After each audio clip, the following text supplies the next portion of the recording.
the guys from Ping, they've kind of shown me how much the equipment matters. I just love that I can hit any shot I kind of want. We're going to be able to tell some fun stories about what goes on here to help golfers play better golf.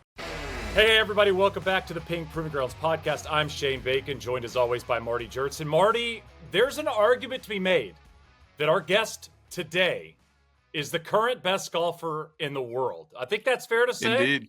Indeed. I mean, I was thinking the same thing on my end, Shane. Matt McCarty is joining us. Matt McCarty, I think someone both Marty and I know pretty well, better than we know most of the players I think that we have on staff.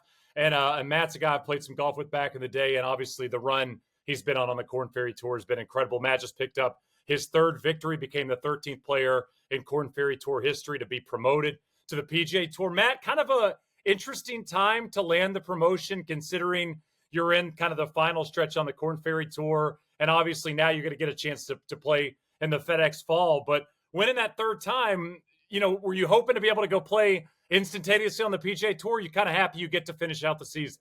Yeah, it's definitely interesting, and thanks for having me on. I appreciate the intro. I don't know if I'm exactly there yet, but I'm trying to get there on my way. So, but yeah, it is kind of interesting. I mean, even for me too, like it's all kind of happened really fast. I mean, all three of these wins in the last 6 weeks, and so I think now like having a week off and next week off as well, and trying to kind of figure all that out. Like I've just honestly tried to keep my head down and keep playing for the last 6 weeks. And that's worked out pretty good, but yeah, now I got some new options, in front of me for sure. So kind of, got to figure out what I want to do, and it's all good decisions, but yeah, definitely.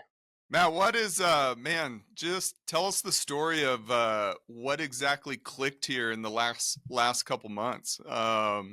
We've seen some really fun things from your statistics, how much you've kind of improved your driving distance and things of that nature. But what was this journey like here that put you on this ultimate golf heater? Yeah, I mean, I think it's been like a lot of things from the last 3 years have honestly like led up to this. But yeah, I mean, just kind of like early this year wasn't playing bad golf necessarily, but just kind of like leaving a lot out there, especially like on weekends and Sundays and stuff. And, to kind of be able to put myself in the mix early this year and kind of get those experiences under my belt was helpful. And then to do that more so, over this last stretch of the summer as well. And to be able to, coming up short in Denver the week before I won in Springfield was tough. Like, having a few shot lead going to the last round, kind of a different situation for me. So just like learning how to kind of play, with that pressure and everything being on the line with the tour card and everything, has been great. But then also after Springfield of like having a little bit more freedom and kind of refocusing and going towards that number one spot to be able to like continue to play, some really high level golf has been really satisfying as well. And to kind of show that, this journey has been like kind of moving towards this point, and it wasn't just like 1 or 2 good weeks, but 6 or 7 now in a row has been really cool to see. So yeah, Matt, you mentioned the Ascendant, and that's, you mentioned it's all happened extremely fast. I mean, you're looking at dates of these tournaments. This was in July. It doesn't seem like it was that long ago, but you have the 54-hole lead, you shoot 75 in the final round. And we've mentioned it a lot on the broadcast doing some of the Korn Ferry events, but you talked after the win the next week about that final round, the importance of kind of being in the moment, having a chance to win, not playing your best. You open the very next week, shoot 65 to go on, obviously, to win that week for the first time on the Korn Ferry Tour. What did you take from that week? Like what was learned or earned over the course of that 18 holes when you don't play your best golf to be able to flip the switch the very next week and win for the first time? yeah, I mean, I think it kind of like lit a fire under my ass a little bit, going into the next week, but then also like I didn't really play that bad. Like I had like a few kind of like, I missed a few shots that really cost me, and like honestly just didn't putt very well, but like I didn't play bad enough to shoot a 75, but like I scored poorly that day, if that makes sense. So I think kind of like understanding that it's a process, and like you got to just kind of put yourself in those positions, and you definitely have to like learn how to win. I mean, I forget now. It was like, my 68th or 70th event was my first win out here. Like it's been, I've played a lot of golf tournaments on the Korn Ferry, and, it's been a long time coming, but, yeah, all those experiences add up for sure. Definitely. Matt, do you feel like it was you had something going on your mechanics that improved, or your putting, or was it truly just this kind of like, hey, mostly your self-belief, your confidence? And kind of to go along with that question, do you feel like you played more aggressively, like at least coming down the stretch? Because obviously the scores are pretty low on the Korn Ferry Tour. You're making the most birdies of anybody out there. How has like your attitude or your approach to like those final rounds or your final 9 holes, evolved or changed here?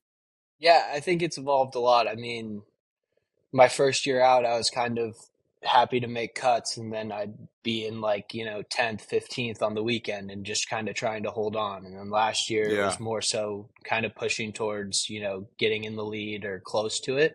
And this year, even more so that like I mean, you can have a 3-shot lead going into the weekend out here and shoot 3 under, and it really doesn't mean it. Like you have to keep Yep. going. And, yeah, definitely. Like it's a big thing of like, and learning how much golf 4 days is, 4 rounds of golf, like how many shots you hit and everything. Like you can allow yourself to make mistakes, but you also have to like take advantage of, birdie and eagle opportunities when they come out here for sure. And like being able to play a little bit more aggressive and a little bit more free, the last 4 or 5 weeks after I won in Springfield has definitely been helpful for that.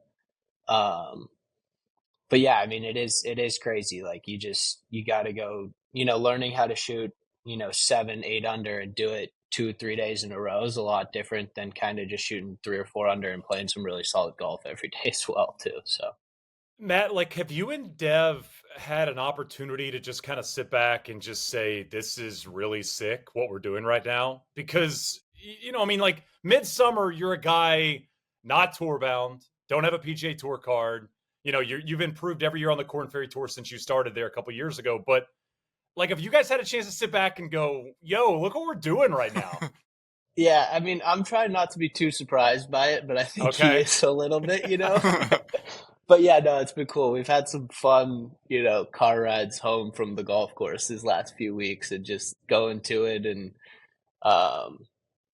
yeah, it's been really cool to like, we've had our moments, but also like it's been kind of like just keep going like every week too. So it's been kind of weird. Like it honestly feels like the last few weeks have been just like a blur, honestly, a little bit too. But yeah, we've enjoyed it as well. Yeah, Marty, I sent Matt a text after he won. I think it was his second event, and I said, starting to get the sense you like this whole winning thing. And he goes, "Won't get tired of it, I can tell you that much." And that was after win number 2. And Marty, I mean, you watch this, you watch players progress, and you see improvements in players.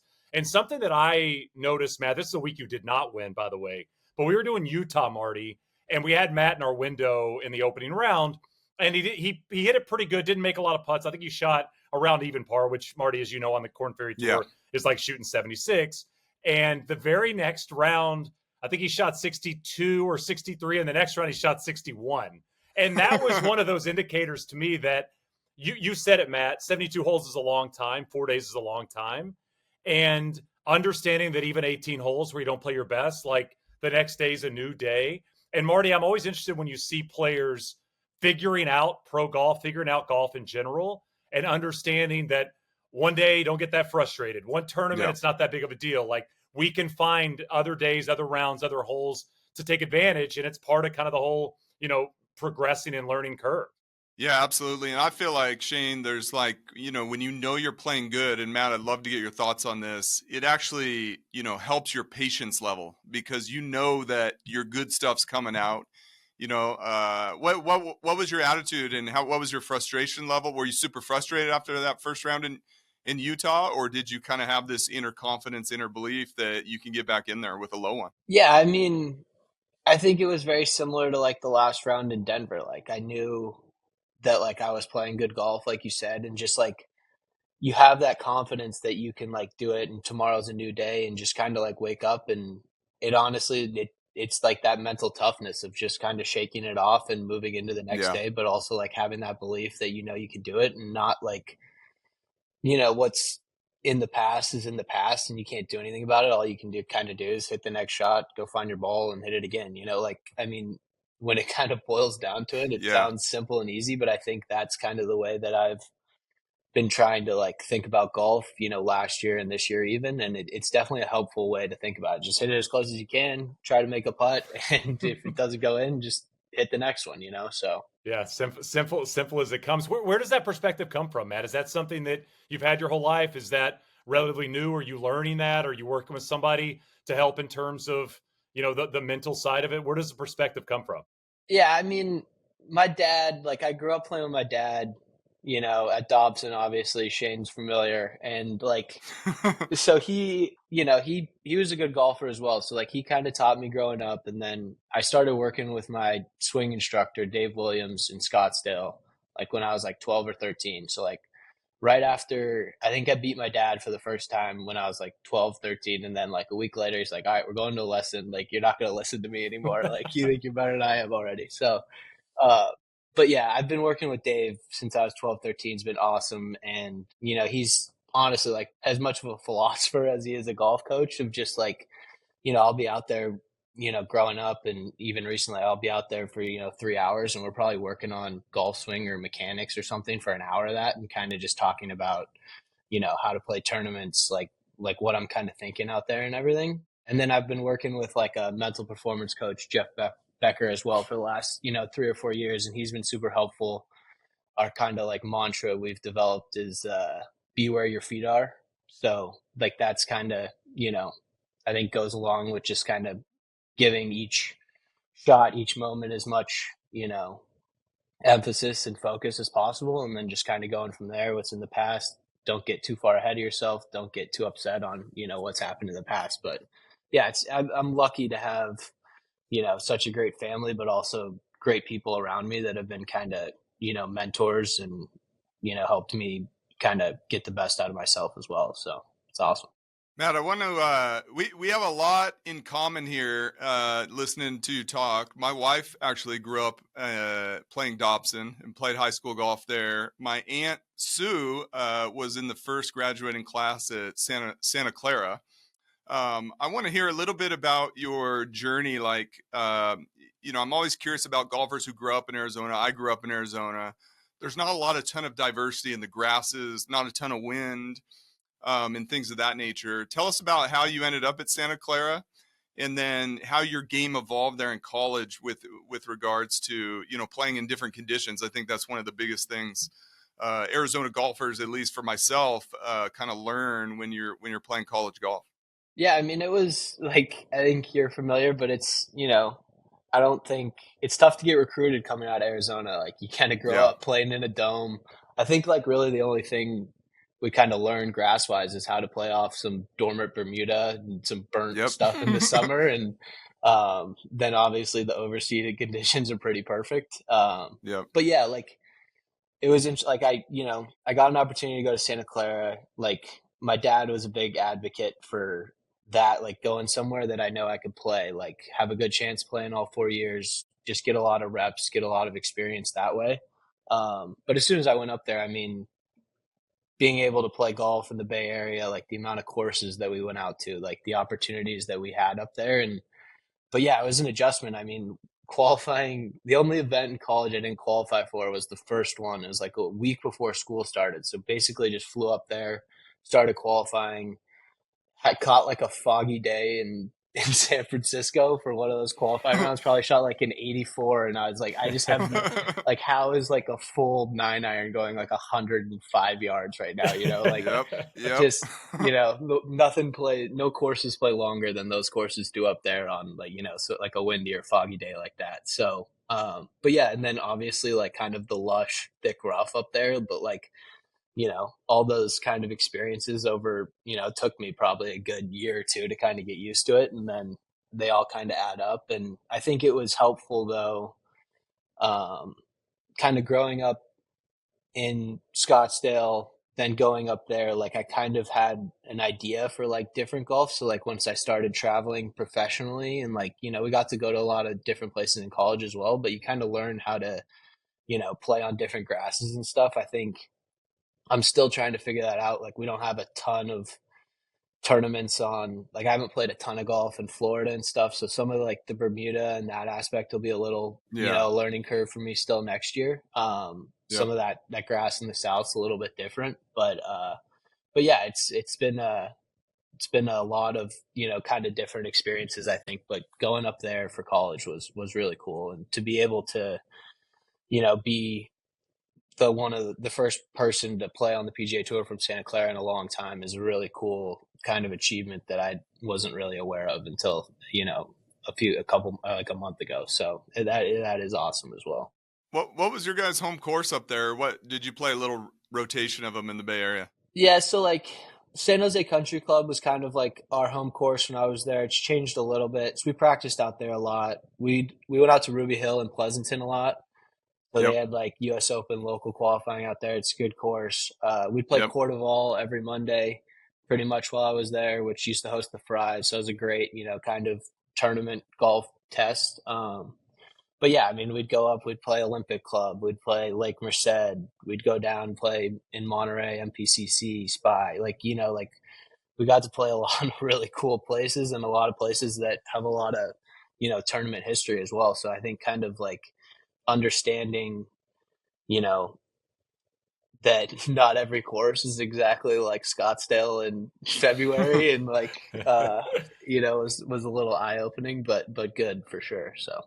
Matt, you just got back from an awesome golf trip kind of in the midst of this run you've been on. You just played Pine Valley for the first time, probably, what was that, 2 or 3 weeks ago? Yeah. How was it?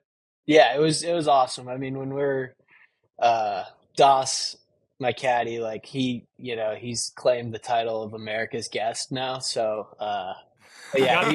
Hey, Matt, he's got the hats, man. I mean, I said it on the broadcast the other day. Dude's got a hat collection I might be jealous of. Yeah, he's very proud of it. But yeah, no, it was really cool. Like, you know, our host that we stayed with that week, Fred Price, is an awesome guy. So like to have us out, it was a really special day. And, you know, I think like while we're on the road and playing like a lot of tournament golf, like it's nice to have these opportunities to go play like some of these awesome golf courses, but also to like kind of just play for fun on some of these like really cool tracks. And like me and I tell Doss all the time, like after like a bad week or something, like we'll go play somewhere fun, like, you know, fall in love with the game again, and then we'll be fine when we tee it up again on Thursday. So I think that's definitely helpful as well. Just to like, you know, we play a lot of serious golf, and sometimes it's, you know, it's fun when you're playing well. Sometimes it's tough when you're not.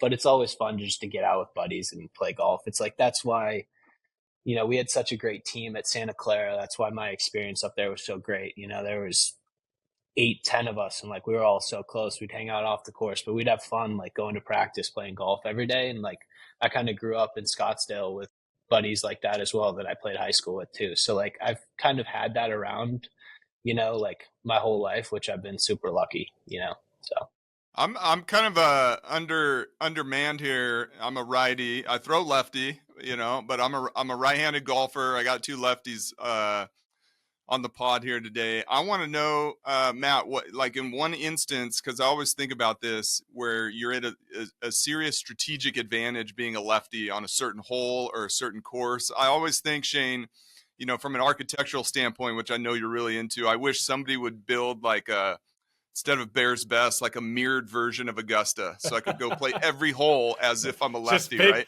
Big cuts for righties. Yeah, I like that idea. I want to play a mirrored number 13, you know? But Matt, can you think of an instance, this is kind of a legitimate question, in one of your wins recently where you felt like you were in an advantage being a left-handed player? Yeah, I don't know. It's tough because I go back and forth a lot, and I'm sure Shane's the same way, because I think everybody like always says like, you always notice the holes that like don't set up well for you, you know, like, yeah. So like a lot of righties are like, totally. Oh, this hole's perfect for a lefty, but it's like, yeah, but like 3 holes ago, like that one was perfect for you guys, and I had to do like kind of something different. So I think it honestly kind of evens out. Where I do think it's like somewhat of a, like, you know, if there's like a back right pin and I like kind of pull it like I know I'm not going to go long. Like it's kind of flip flop that way. So Yeah. like where those show up in the tournament sometimes might be a little different. You know, if it's like a Saturday or a Sunday versus like it being on a Thursday. But I think for the most part, it's like over. Like I don't know. Like I don't like to think about it that much. But the part I do like being a lefty, and like even like with my dad growing up, like he sees, you know, and Dev now, like you see shots differently. So I think like when you have a cat, like my dad caddied for me through Q school, a lot of amateur events when I was younger, and like we Yeah. would see shots differently. Like when we're reading putts, you kind of, if one's breaking away versus towards you, you kind of like read those a little bit differently. So I think that is like an interesting level, especially like with Dev out here, is like sometimes we'll see something, you know, completely different than each other. And like sometimes it's because I'm right, sometimes it's because he's right. But like kind of having like that different perspective, I think, like around the greens and like, I think like with chip shots, because like if I'm hitting like a chip that's below my feet, kind of running away from me, he would have it above his. He could probably like get more height and spin. So it's Interesting. like I can't really hit that, you know. It's like, and then vice versa. Like maybe I'm seeing like a little bit more aggressive of a shot than he is at that moment. So I think that's probably more so than like necessarily like how the hole sets up, but like just kind of like different spots you find yourself on the course like might be better for a lefty versus a righty, kind of depending where you're at. So Matt, you spent the offseason filling out, I think is the term you used, trying to get a little bit bigger, trying to pick up some distance. What'd you do to pick up the distance? When'd you see it? When did you realize this is something I need to focus on? yeah, I mean, my first year out here, like I kind of noticed that year, like I wasn't, you know, not that I wasn't long enough to like be competitive, but it was definitely like a hindrance. So I've made that the focus, you know, kind of every year, and honestly, like moving forward too, like especially with just playing 26 events and being on the road so much and taking care of your body, your energy levels, like I think it all goes hand in hand. But yeah, I've been working out with you know, great place, THP and Scottsdale, and like they've been super helpful for me. But like it's been, you know, I was kind of like a late bloomer as well, like in terms of growing and just height wise, and obviously like filling out, I was always like a skinny kid and stuff, but making that more of a priority has been huge. But it's, and then kind of, so gained some distance my first and my second year, and then probably last off season probably picked up, you know, honestly like another 10 yards and 4 or 5 miles an hour of ball speed. And then kind of with, you know, with Ping kind of tinkering around with the technology as well. And like, I went through, you know, a few different driver heads early this year. And then we finally, you know, cause I'd always played like a 10-5 cause I launch it super low. So I kind of need the height, and then also like a little, but I spin it a lot as well. So trying to find, we ended up going, you know, the 10-5 turned down, put some hot melt in the face to get some spin down. And then that like allowed me to launch it a little higher with some less spin. So I think honestly that has been very helpful in terms of like the keeping the consistency, while also like I think you kind of gain the speed in the gym, but then you got to figure out kind of how to keep hitting it straight with the speed, kind of with some of the technology stuff as well. So yeah, I think that's been huge. Like, and I didn't grow up like, and I'm sure Shane's the same way. I think like when you grow up a lefty, you kind of just play whatever gets put in your hands. Like, yes. You know, like for the first 15 years, that's exactly right. So it's like, you just try to figure it out. And I've like, you know, obviously now with being on the Korn Ferry and like with Ping and everything, you have the opportunity to kind of learn more about equipment and kind of like what you can do with it. So it's been more of a learning process with me, but they've like, you know, obviously been super helpful and like kind of explaining everything as well. And like, not like necessarily just handing you something but like telling you what it's supposed to do, and then you kind of notice it from there, and then also feeling comfortable with it too. So it's been cool. So Matt, you have a G430 LST with the Ventus Blue 6X, I believe, tipped about an inch. That's a super popular, I think, build that David Bray and our tour reps like to do at 45.25 inches, 10-5. Do you know what hosel position you have that in? The sleeve? It's a degree flat, and then I think it's down like to like a 9.9 or 9.8 or something now with loft. Yeah, too, so. okay. So it's Yeah. in probably in the flat little minus position, and that allowed you to get your launch up, little hot melt forward, LST to get your spin optimized. So that's been kind of that. It's fun to hear you talk about that combination of like gaining speed through your raw, swing speed potential, and then marrying it up with the driver fit. Such an important thing to kind of get those two things working together. Yeah. Also, and I've been using the stack for, a couple years too. I'm not as diligent with it on the road as I probably should be, but in the off season, like it's been very helpful just to kind of like, I think like before that, like every time I swing faster, like I swung super far down. So I kind of like, it like the technology in that app like helps you kind of have your normal swing and kind of figure out how to make that faster versus just swinging like as hard as you possibly can, like all the time. Um, Yes. but yeah, matching up like the technology and also like the stuff in the gym is definitely like an element of it as well too. So it's important. Matt, I had a question about the rest of your Korn Ferry Tour season, because you get this promotion, which obviously means you could play FedEx Fall on the PGA Tour. But you got some events left on the Korn Ferry Tour, and you're atop the points list. And for people out there that don't follow the Korn Ferry Tour closely, you finish the year number 1 on the points list. You get an invite into the Players in the U.S. Open next year on the PGA Tour, obviously. And priority is crazy. The priority for number 1 versus 2 through 30 is very, very different. So are you going to finish out KFT season? Or are you going to play early FedEx Fall events? Like, what's the schedule look like for kind of the rest of your year? Yeah, I mean it's kind of weird because like I guess it's like my decision, so I wasn't really like expecting all that, but I've been thinking about it, and I'll play. There's no event during Columbus, so I'll play Columbus. I'll play French Lick.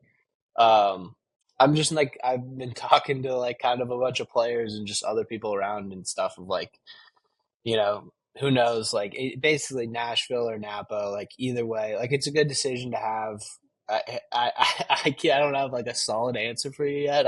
Okay. Hopefully I will soon, but yeah, I mean, and like it's all like I kind of just realized like talked to the tour on Monday, and they kind of like told me what my status was now. Like I wasn't really sure like with the 3-win promotion in the fall because I don't think it's happened like under the new system yet. So I wasn't kind of some uncertainty after the win was a little weird, but um yeah, I mean it's good, but yeah, I think the Players, the U.S. Open, that number 1 spot, how important that is, and also like for me, like kind of shifting after Springfield to make that my goal, and obviously after the last month to be able to put myself in like a really good position for that is something. So I'm definitely like looking forward to kind of finishing out the Korn Ferry season strong, earning those spots and, kind of making it a little easier on myself next year, but also having a lot of like really cool opportunities, for me too. So it'll be fun. Now, I want to talk a little bit about your bag setup. So you go driver, 3-wood, then 7-wood, and then 4-iron. Is that right? Yeah. 7-wood's been a good addition. That thing is it's been pretty lethal for us over the last like year and a half. So it's been nice because I always would kind of have like a 2-3-iron. Never been like a huge hybrid person. I used to play like a 5-wood a lot. Is that because you're steep? Like, is that steepness with the hybrid? Because I've always struggled with that as well. I felt like when I came in on top of the ball, I had a hard time kind of controlling the spin with it. I always felt like the lofted woods made more sense to me. Yeah, a little steep. I think there's something with just like the look of it. I feel like it's so easy to turn it over too. Like it's hard to kind of hit like.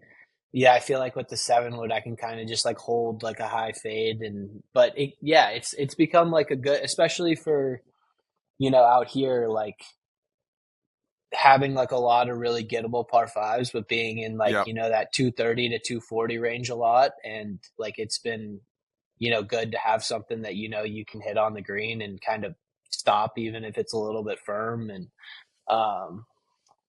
so it's definitely different. But I've liked it, and I think it's kind of been like a more common club you've seen a lot of guys play lately, especially like some of the pin guys, like a 6 or like a 7-wood. Like You know, Yep. I think it sounds like a little bit like amateurish, I guess, if that makes sense. But if you become really good with it, it could be like a kind of a unique club for you too. So you hit that maybe full somewhere in the 240 range, and then what type of shots can you hit with it? Like if you got can you hit a high cut in there 225, or what's your kind of window for that 7-wood? Yeah, I mean, I can hit it like 225, probably like 245 if I kind of turn it down and hit a hot one with it. But kind of fills that gap nicely. Like I still play the 410 3-wood as well, which I like because I feel like I can kind of take something off that and hit it like 245, 250 if I need to as well. Like, Yeah. so I think it's kind of melded that gap well, the 7-wood, and I think even like with some wind and everything, like I'm able to kind of flight it down enough, and you can kind of hit some different shots with it too. It's just a lot more versatile than having like a 2 or 3 iron in your bag that you can only hit so high, and Yeah. the Yep. spin's a little tough. Yeah. Marty, I've been messing around with a 9-wood lately. Do you know this? Did I tell you this? So Matt, I'm official 7-wood guy now. I've been on team 7-wood for last year. Love it, obsessed with it. Marty's now got me in the double driver team as well. So now I've got the gamer driver, like 9-degree driver, and then I've got the 12-degree cut down to the 3-wood. This is all Marty and something Marty Driver. does. I love it. It's kind of the baby driver, and then 7-wood. And then Bill built me a 9-wood about a month ago. And I literally, I'm like, I might just have like 13 head covers at some point, and I'm okay with it. I'm at the point in my life where I'm fine with this. Yeah, I was joking with DB too. I was like, we hit the 7-wood so well, like we should just get a 9-wood. We'll go like 4 iron, no 5 iron, and then a 9-wood instead, and then go to the 6 from there or something. And he's like, I'm not giving you one of those. I'm not handing you the 9-wood. Keep stacking trophies, not going to matter. You know what I mean? Does not matter at all. Now tell us about your history with a center shafted putter. Have you always been center shafted? Is this kind of new? You use our PLD Tine C, which C is for center shafted. Your putter's been hot lately. Tell us a little bit about rolling the rock. Yeah, so I switched to center shafted probably like just before my 5th year in college, like my 5th year COVID year at Santa Clara. Yeah, my first one I had was like that Hepler C, like, the half dome. Yeah. So I had that, for my first year out here as well, and then got this PLD at the beginning of end of the year after my first year. So I had it at the beginning of the year last year. So I had it now for 2 years, and it's been great. But honestly, like I went to the center shafted, I think I was just watching golf. I think I was watching like Sungjae putt, I think. And it was just like down the line on like a, 6 or 7 footer he had, like probably like just outside right edge. And it was like right behind it, just tick it back, like right. And I was like, that just like looks like it makes sense, like it's just simple. Like he just kind of puts the shaft like on the back of the ball. And like, so, I mean, I think for me to like kind of grow up playing a mallet, and I'd love to play a blade, but like I just don't think that's in the cards for me. Like it just looks nice, But I think like the center shafted of just kind of being able to still kind of like see the face like rotate a little bit better, like I think has been helpful. And I just like I think the ball comes off like consistently with pace when you're kind of just like all the weights in one spot, I guess. I don't know. I mean, Marty, you know a lot more about like the technology of it than I do, but yeah, it's been great. And I think it's just, it kind of helps me. I think it's visually more so than a lot of things, of just kind of being able to line up in the right spots and like kind of being confident of where I'm aimed with that putter for sure. Matt, when you think about your career, where does the matchup with you and your dad versus Ashton and I and that 2-man event years ago in Phoenix kind of line up? Like, is that a big part of who you are today, do you feel like? Yeah, I mean, I think very motivating, to kind of see like, but yeah, no, I forgot about that, honestly, but yeah, it's okay. It's not good. I remember I played with Matt at Dobson probably in high school for the first time. And then I remember you were a college player at this point, and you came back as a college player, and it was like totally different dude, like game was more sharp, refined, like it seemed very easy to you. I think you shot like 6-7 under that day, like super ho-hum. around Dobson. And it is so funny to watch those progressions, right? From you're a 16, 17-year-old kid that's a good player to a 19, 20-year-old collegiate kid that's starting to understand how to get, and then to see you now at this point, it's just wild, those progressions. Do you look at a current tour player or a past tour player as somebody you see yourself in, like in terms of how they came up, the way they play the game, how their careers progressed? Like, do you look at anybody, I think kind of Zach Johnson, like, not highly recruited out of high school, obviously kind of came into his own. Is there a player out there that you kind of feel you resemble in a way?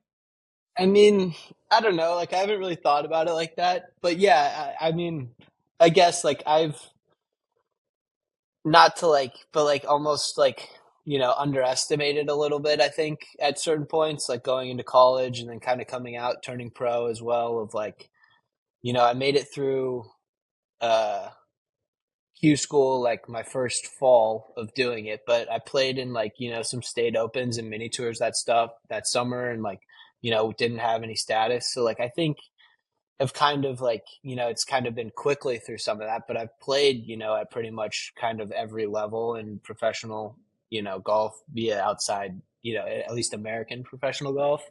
Um, but yeah, so it's like, yeah, Zach Johnson sounds, similar of like, even like, like Homa kind of talking about like his story and stuff, like seeing those guys. And I think Xander's kind of said some stuff lately too about like, how difficult it is Q school to get your card. Like it's, it is tough. Like, so it's like, I've been grinding for 3 years and I felt like last year, like I played some really good golf as well. And, obviously finished like 35th and came up a little bit short, but like, it's not easy. And to kind of have, this whole process, like, I guess, obviously just getting started in terms of playing the PGA Tour and kind of like where I want to be, but to have it like pay off in these last 6 weeks has been super satisfying for sure. You mentioned playing the mini tours that one summer. Tell us about your 59 up there at the Wyoming Open. Yeah, I think that's when I knew that the center shafted putter might be the answer for me, honestly. There you go. Yeah, 59 show you a lot about your game. Yeah. But yeah, no, it's just like kind of like super tight, short tree line course, and just like I think honestly turned at like 5 under, like a good day going, but then like eagled 10, birdied 11 and 12, and then I was like, oh damn, like I actually, it's in the cards. So I think it was the first time I had like genuinely been on 59 watch, I think. So to like do that the first time was good.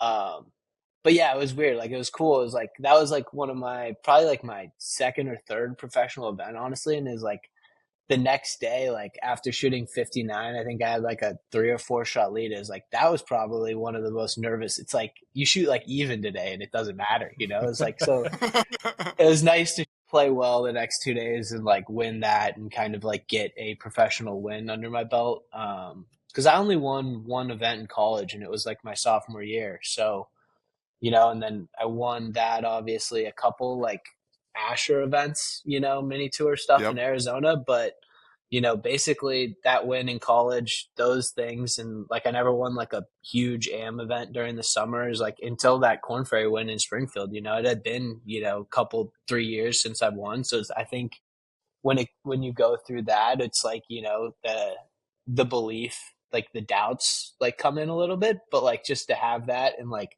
kind of feeding off those back experiences of like some of those mini tours stuff. And like, it's like, you can kind of go back down there and like, feed off those experiences, but also like give you some confidence kind of going into like a Korn Ferry Tour season too is useful, like at that early stage in a professional career for sure.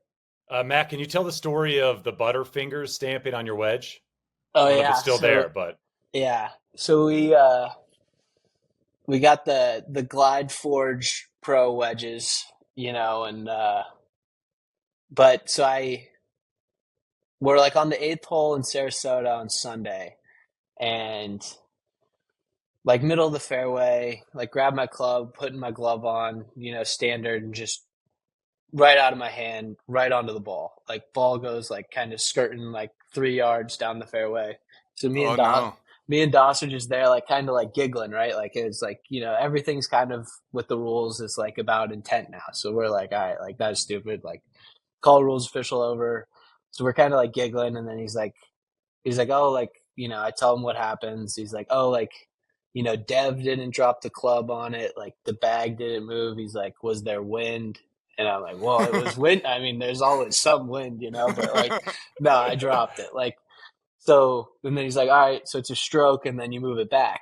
So whatever. I mean, we were in like 20th, 25th. We actually got it up and down, made our 3 for 4, I guess.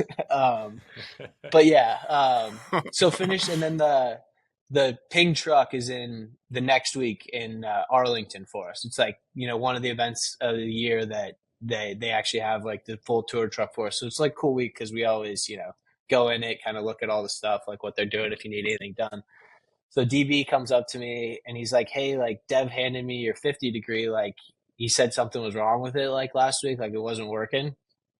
And I'm like, what? Like I thought it was fine. Like I don't know. And so he pulls it out. It's just got Butterfingers written on it now. So I think it's like stuck enough since then, and we've hit it well enough that I think every 50 degree I have moving forward is going to have Butterfingers on it. But it's been something everybody asks about, and it's kind of like, yeah, Doss thinks it's really funny. Like, I mean, I'm okay with it at this point. So yeah, but it's cool. It's a cool story.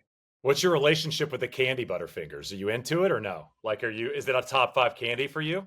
Not top 5, but I mean, I like candy. Like I'll eat whatever. So yeah, you'll venture into like if there's hanging around on Halloween, you're gonna have one. Yeah, exactly. Yeah, I love that. What's your favorite course to play in Phoenix or Scottsdale when you're in town, or what are your top maybe 2 or 3 favorites? In high school, I think Troon Country Club is like one of my favorite desert courses, honestly, like ever. Like it's really challenging, like fair in the sense of like there's kind of places to miss it. It's not super tight off the tee, but if you do miss, like you really get penalized. I've been lucky enough to kind of get out to Silverleaf a lot. It's always a cool experience to be out there, having some buddies out there, and like those are fun days. Yep. Grew up playing McDowell Mountain, which, you know, like I think it's like those places that like they have memory. Like I still have a lot of fun playing Dobson. Like like with my dad and his buddies. Like during COVID, it was like I came home from school, but it's like they had like that Friday game out there still. It's like one of the only kind of things like still going during COVID is like I played in that like, you know, basically every week for, you know, whatever, 3 or 4 months. And like I think they had me up to like a +8 or +9 like after like the summer, and I was like, I can't play out here anymore. I'm just kidding. Have donated money. That's right. Yeah. It's like you and Guyona are like +10s. But yeah, I mean, I don't know, like Papago's a great public golf course that kind of grew up playing, doing like that Monday Skins game and stuff too. Like, yep. But yeah, there's a lot of good golf up there for sure. And like now like being able to practice and kind of play at TPC has been nice, and like it's cool just to kind of, you know, play that course a lot more, because we'd play like growing up it'd be like $15 to walk Champions across the street like throughout the year. So we'd go out there, I mean, play out there at like 1 or 2 o'clock every day with us, and like that was awesome. But like I honestly hadn't really even played Stadium until kind of I got my Korn Ferry card, so it's been kind of cool to play that course a little bit more too. But yeah, it's sweet. The Stadium, Shane, is kind of oddly, it's like Arizonans living here and not going to the Grand Canyon. You know, it's totally. Like a lot of locals never have played the Stadium. It's like you come in, you pay $400, you play it. It's like no local's going to go play it. They'll play Champs or somewhere else. That's right. Yeah, that's the other thing too. It's like $450 to like, yeah, like so. But yeah, it is cool like being out there now for sure. So Matt, I was going to ask as we kind of wrap things up. I mean, you are headed to the PGA Tour. You're going to get a chance to play in some of the FedEx Fall events, then obviously kind of reset for 25 and what the schedule is going to look like. When you think about pinch me moments in your career, let's say you get into the WM this year, you know, like you're playing in the Phoenix Open. Where does that sit in terms of, I was a kid watching this event, I've been out watching this event, I got through pro golf, I went through the Korn Ferry, I went through mini tours. Now I'm a PGA Tour player, and I'm now a part of the event. I got a chance to to watch. Like where does that fall in terms of things you're looking forward to or crazy moments that, are on the horizon? Yeah, I mean, it'll be unreal. Like, I think that's kind of like the one, like, I've had circled of playing in.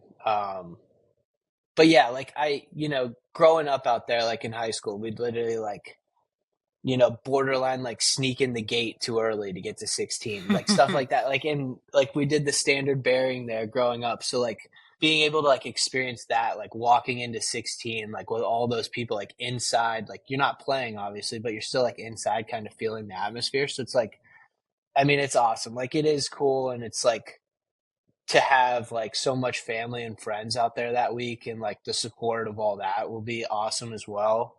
Um, but yeah, and like even like in college, like we went our senior year, like there were 6 of us in the house, all on the team, and it was kind of like we didn't have a tournament that weekend, so like we always kind of did normally in college, I think. So we went out there for like 2 or 3 days. We're all 21, 22, and we had a lot of fun out there for 2 or 3 days as well. So it's like that to be playing in it, like 4 or 5 years after that is kind of cool as well. But yeah, it'll be a lot of fun. I mean, it's a party, but like it's like a cool event as well, and I think that adds to how difficult that place is to win as well. Like sneaky, like if you can kind of like win out. I mean, you saw it with like kind of Scheffler. One of like I don't know if that was his first win or one of them, but like winning out there is like kind of.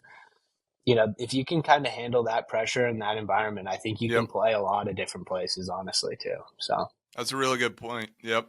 Yeah, Marty, I was going to ask you, I mean, somebody that had been obviously to the Phoenix Open a whole bunch of times, when you play in the event, do you walk away at the end of the week not liking golf fans? Like, how do you leave? Because you've been the fan, you know what I'm saying? Like, you've been the dude that's cheering on the guys. Maybe you've had a few beers over the years, like whatever the case may be. What is it like in the ropes as a player, seeing everybody being ridiculous, crazy, screaming, yelling, all that stuff? As a player, like how do you walk away from that event after a few days of getting, I don't want to call it ridicule, but I got a similar story. I got a similar perspective on it as Matt, because I grew up as a standard bearer there when I was like 7, 8, 9, 10 years old. I was a standard bearer, and then having played it, I played it in 2020, man. I got paired with Victor, which was unbelievable because he got a sponsor exemption, and I was the section championship here locally. And Shane, it's like this serene, there's like a peace out there to being inside the ropes. It's like a serene experience. You got all the buzz happening. And I remember Kevin Stadler gave me some advice. I was playing a few practice rounds with him, and he goes, "Hey, whatever club you think you're going to hit on 16, make it one less." Because he's like, your adrenaline will be pumping like you can't even believe. And I hit great shots on 16, Shane. It's really fun. Like I flushed them right at the pin, like to where, you hit a shot, Matt, where you're like, oh, that's got a chance to go in. I actually did that both days on 16. And it got me like my heart rate started going really crazy. But it was like a sense of calm. Like 16 wasn't as scary as I thought it'd be. Okay. Because there's so much buzz that it's not like if the whole, everyone inside 16 went dead calm, I think I would be very scared. But it's like this constant buzz that actually, kind of gave a little sense of calm there. So there's like a serenity to being inside the ropes that week that, it gives you a whole different perspective. Crazy. I mean, Matt, I know it's going to be awesome for this upcoming season. We're pumped to follow along, pumped to watch. We obviously appreciate all the time. You got work left to do this season, so we'll be keeping one eye on that, and then obviously one eye on the PGA Tour schedule as you get into the fall. But congrats on all the success. It's been so cool to see. Congrats on obviously the summer run, and enjoy kind of living in both Chicago and Scottsdale. That seems like the way to do it. I feel like you're doing it the right way right now. Yeah, it's kind of nice to turn into like a snowbird myself. You kind of always hated them growing up, but it's a pretty good lifestyle for sure. So yeah, not too bad. But yeah, thanks guys for having me, and thanks to Ping. Obviously, Ping's been awesome for me, and I'm grateful for kind of the relationship we have too. So it's been awesome. That's Matt McCarty, obviously number 1 on the points list and 3-time winner this season on the Korn Ferry Tour. This is the Ping Proving Grounds podcast.